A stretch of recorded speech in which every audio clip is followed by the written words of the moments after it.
In episode 170, we cover some of the basics of life insurance, so stick around.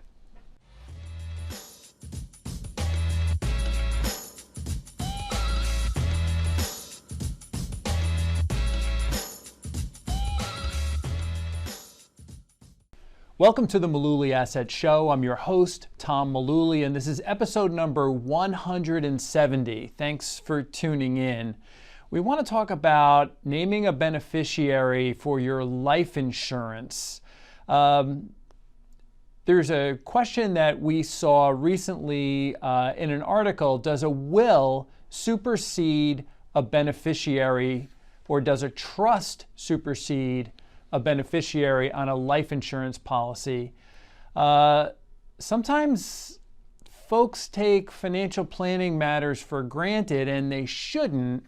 It's important to know that, because the answer to that question is often no. The will not, and the trust will not supersede who's listed as beneficiary on a life insurance policy. The beneficiary that you list on the policy is who is going to get that money whenever you pass away. So the next question that really naturally follows should be, when was the last time you looked at your policy to see who you listed as the beneficiary?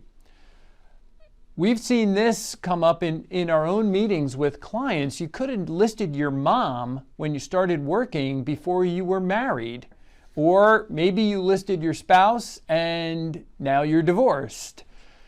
Make it a habit to be checking these kind of things. Look, life gets in the way, stuff happens. Knowing that, you got to know that changing or updating your beneficiary, not a big deal. It's easy. It's usually one piece of paper, and you can normally scan it and email it or fax it in. So the question then is, another one that comes up is, what if all the beneficiaries you listed on this policy are now gone? Well, the first thing you should do is think about updating your policy.